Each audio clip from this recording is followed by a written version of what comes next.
when you hear this joyful melody? Would you think of the fate of the little Indians? Their miserable fate ensnared by an unending genocidal nightmare.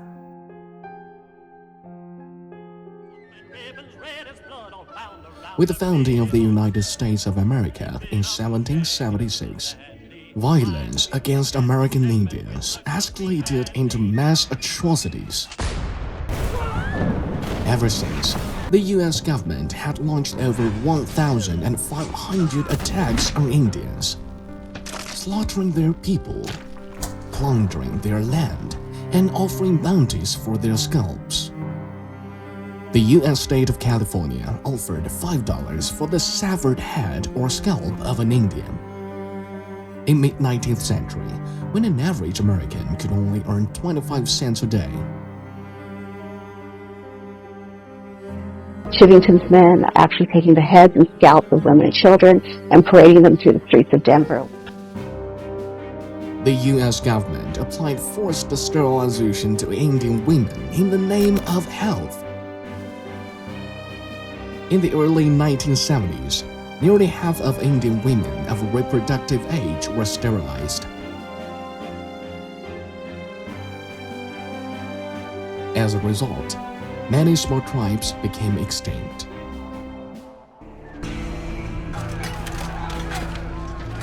Mass atrocities led by the U.S. government spelled doom for the native civilization.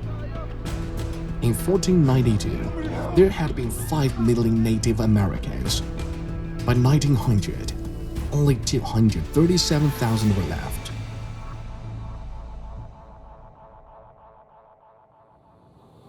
Moreover, the Indian Removal Act of 1830 drove some 100,000 Indians to the territory west of the Mississippi River, so that white people could take over their ancestral lands. From sweltering summer heat to biting winter cold, those Indians had to walk 60 miles a day. Pregnant women who could not keep up were shot dead. Thousands of Indians died on the way. Whereas white people celebrated the West Movement, Indians mourned the Trail of Tears. By the mid-19th century, the U.S. government had relocated most Indians to the remote and barren lands to the west of the Mississippi River, the so-called Indian Reservations. In the Indian Reservations, Indian children were forced into boarding schools where they were not allowed to speak their own language, wear traditional clothes, or carry out any Indian-related activities. Hungry, diseased, and abused, many children lived and died in misery. I got hit so much I lost my tongue. I lost my native tongue. The only thing I remember was my Indian name. We have the Navajo as we find him in the desert. Few of these boys and girls have ever seen a white man. A total of 367 such boarding schools were recorded in U.S. history. By 1925, more than 60,000 Indian students had been sent to these so-called schools.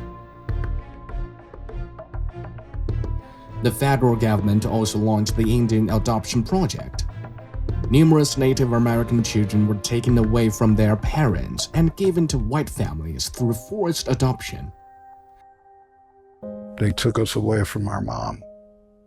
They came marching right in and literally took us and thousands of other children from their home.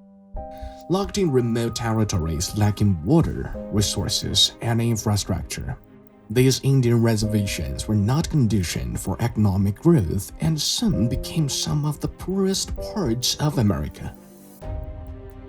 Did say we don't really have economic developments. Here we have 2 stores, some communities don't have any.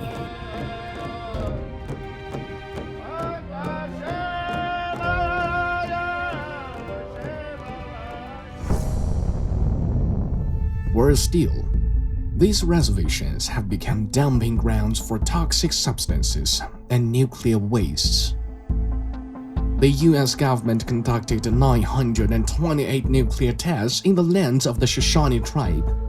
These tests generated some 620,000 tons of radioactive fallout, nearly 48 times that of the atomic bombing that devastated Japan's Hiroshima.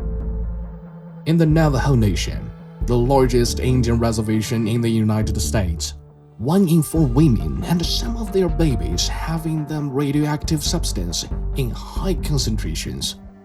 As a result, the locals are under much higher risk of cancer, kidney, and cardiovascular diseases, as well as birth defects.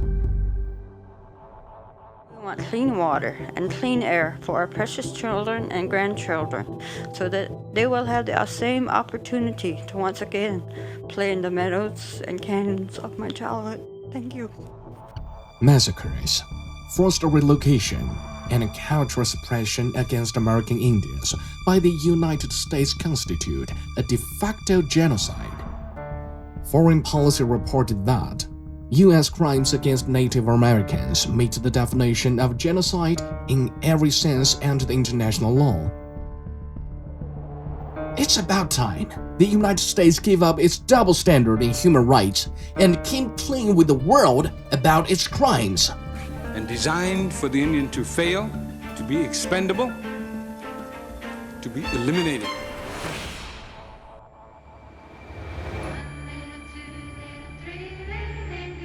4 little, 5 little, 6 little Indians.